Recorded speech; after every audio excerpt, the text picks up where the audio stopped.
आभाळाच्या कुशीत मेघ जेव्हा अलगद दाटतात, कोरड्या धरतीच्या ओठांवर पावसाचे थेंब जेव्हा हळूच उतरतात, तेव्हा निसर्गाच्या अंगणात एक नवा उत्सव सुरू होतो.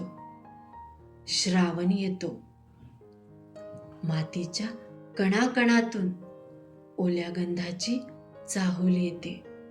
डोंगराच्या माथ्यावर धुक्याची शुभ्र चादर पसरते. हिरव्या पानांवर थेंब मोत्यांसारखे चमकतात आणि खळखळणारे ओढे निसर्गाची नवी गाणी गातात. श्रावण म्हणजे केवळ पावसाची सर नाही. श्रावण म्हणजे धरतीच्या नव्या जन्माचा क्षण आहे. या पवित्र महिन्यात भक्तीला एक वेगळीच ओढ येते. देवळाच्या गाभाऱ्यात घंटानाद घुमतो. धुपाच्या सुगंधात मन हरवतं आणि प्रत्येक भक्ताच्या ओठांवर एकच मंत्र अलगद उमटतो, ओम नमः शिवाय. श्रावणी सोमवाराच्या पहाटे शिवलिंगावर जलधारा अर्पण होतात.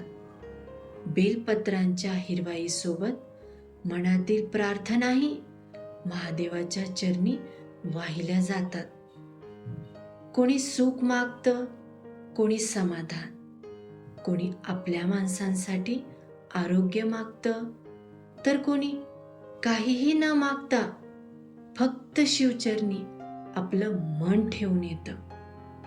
मंगळागौरीच्या रात्री अंगण पुन्हा जिवंत होतं.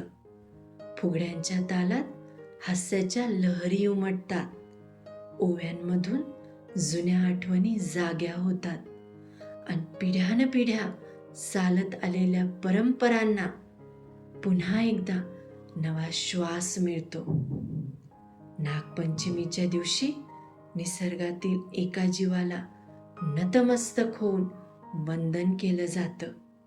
जणू संस्कृती आपल्याला सांगते, ही सृष्टी केवळ माणसाची नाही, तिच्यातील प्रत्येक जीव या जीवनचक्राचा एक महत्वाचा भाग आहे.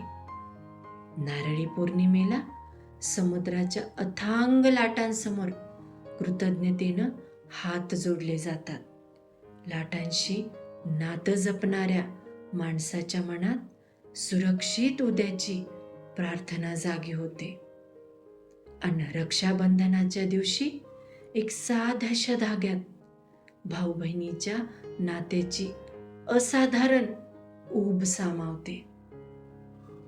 श्रावणातील उपवासही केवळ अन्नाचा त्याग नाही, तो आहे मनाला थोडं थांबवण्याचा प्रयत्न, विचारांना स्वच्छ करण्याची संधी आणि स्वतःच्या अंतरंगाकडं पुन्हा एकदा पाहण्याचा क्षण. श्रावण आपल्याला फक्त देवापुढं नतमस्तक व्हायला शिकवत नाही, तो आपल्याला निसर्गापुढेही कृतज्ञ व्हायला शिकवतो. शेतांच्या बांधावर हिरवी पिकं डोलू लागतात. शेतकऱ्याच्या डोळ्यात उद्याच्या सुखाचं स्वप्न दिसू लागतं. पावसाचा प्रत्येक थेंब धरतीला जगण्याची नवी उमेद देतो आणि हिरवाईसोबत माणसाच्या मनातही आशेचा अंकुर फुटतो.